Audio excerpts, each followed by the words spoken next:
Dia menuangkan segenggam pasir ke dalam mangkuk, menuangkan setengah mangkuk air ke dalam mangkuk, lalu mengocoknya perlahan. Metode ini membutuhkan setidaknya setengah tahun untuk berlatih. Jika menurut Anda tidak apa-apa, ambil emasnya. Lelaki tua itu melihat Tran Bao Kim juga memiliki sedikit keberanian, maka ia langsung menuliskan namanya di daftar calon. Ini adalah tambang biji terbesar di Sungai Moksuong. Setiap tahun, mereka dapat mengolah emas dalam jumlah besar. Banyak orang berlari ke sini untuk mendulang emas.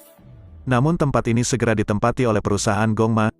Semua emas yang bisa diolah harus disetor. Pendulang emas hanya menerima 6 gram dedak emas per bulan. Karena jika ada yang mencuri emas, para penjaga selalu berpatroli. Bahkan jika Anda tidak lari, Anda harus mencari orang setiap hari. Melihat orang di sebelahnya sakit perut, Tran Bao Kim dengan ramah melaporkannya kepada kapten. Tanpa diduga, kapten meliriknya. Tidak hanya tidak memanggil dokter, tapi dia juga menggunakan matanya untuk memberi isyarat kepada juniornya untuk menarik orang ini keluar dari barisan. Tanpa mengucapkan sepatah kata pun, dia memukulinya. Matikan! Matikan! Tran Bao Kim ketakutan setengah mati. Aku tidak bisa. Saya serahkan. Saya serahkan.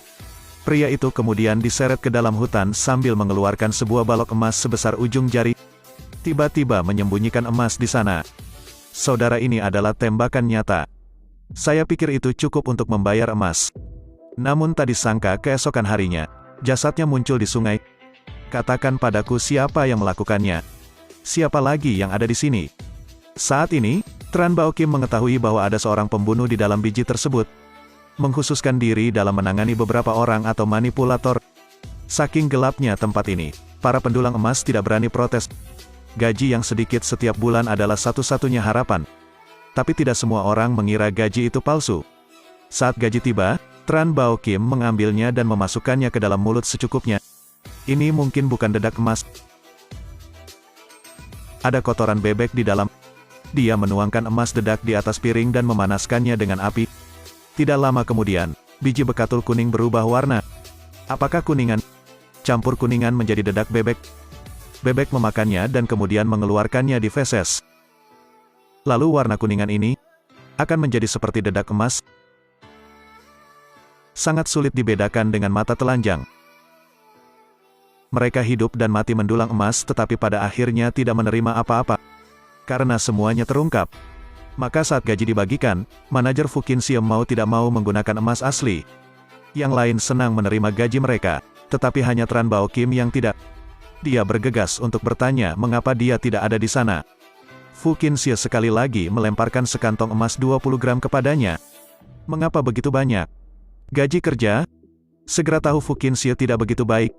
Dia ingin mengusir Tran Bao Kim agar dia bisa terus menggunakan kotoran bebek sebagai emas di masa depan. Apalagi biaya pemecatan untuk pekerjaan sekecil itu, tidak ada yang pelit seperti dia.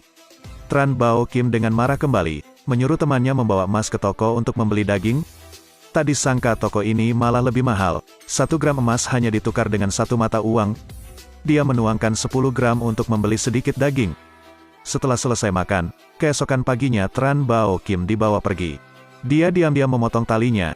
Ketika para penjaga tidak memperhatikan, dia melompat keluar dari mobil dan berlari kembali. Tapi tidak jauh dari berlari, para penjaga mengejar mereka. Jangan lari. Lari lagi dan aku akan menembak. Berhenti.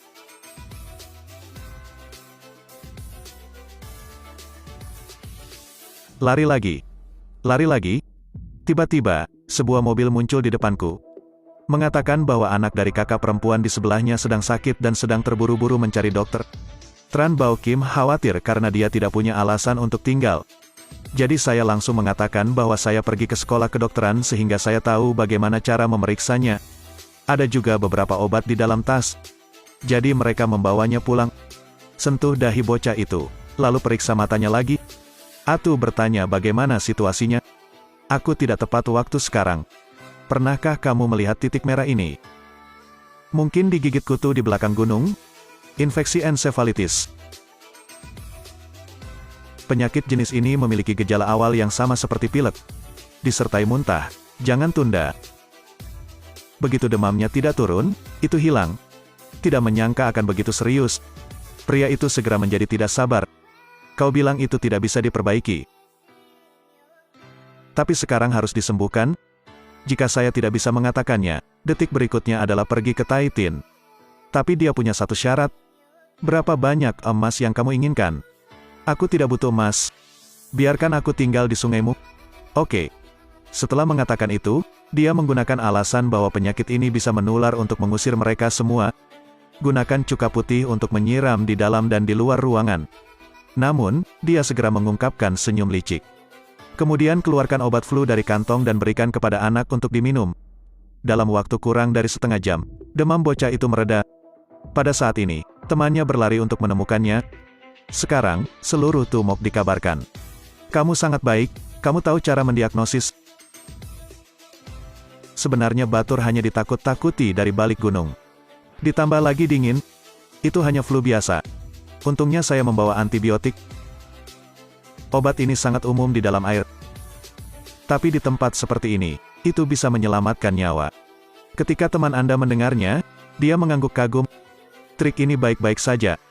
Saat Atu melihat anaknya sembuh, dia tidak hanya menyetujui permintaan Tran Bao Kim untuk membiarkannya tinggal.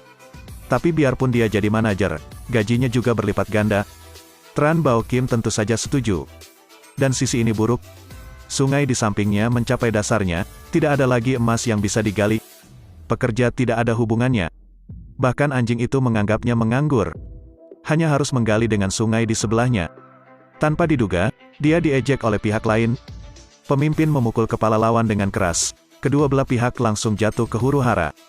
Ketika Fu Qinxie datang, semua orang melihat sedikit darah pada semua orang. Sungai telah surut. Itu dewa yang tidak mau memberi makan. Jangan saling menyalahkan lagi. Mulai sekarang, kita akan bekerja sama lagi. Luk Tua, apakah kamu yang bertanggung jawab hari ini? Hukuman 1 bulan dedak emas. Ekspresi Old Luk jelas tidak setuju. Anjing berhenti ayam. Selain itu, dia bisa melakukan apa saja demi emas. Di malam hari tidak ada siapa-siapa. Luk Tua membawa saudara laki-lakinya dan mengambil semua emas dari tambang. Tapi dia masih belum melampiaskan amarahnya. Sebelum pergi, dia membakar kamar. Karena dia memegang pistol, pekerja lain hanya bisa tutup mulut. Menatapnya, dia mengambil emas itu dan pergi. Api menyala sepanjang malam. Seluruh bengkel tumok berubah menjadi tumpukan puing. Ditambah musim hujan yang akan datang, sungai tidak bisa lagi mendulang emas. Para pendulang emas satu persatu pergi. Melihat tambang biji yang kosong, Tran Bao Kim juga tidak punya pilihan lain. Saya hanya harus membawa barang bawaan saya dan pergi. Tapi dia tidak akan pulang. Ini menggunakan 6 gram dedak emas untuk menyewa mobil ke tambang emas terkenal lainnya. Aku mendengar itu sangat berbahaya di sana. Alasan dia berkelana dari satu tambang ke tambang lainnya bukan karena emas. Ini untuk mencari saudara yang hilang. Saya tidak tahu apakah saya akan mendapatkan sesuatu kali ini. Atau cerita apa yang akan Anda temui.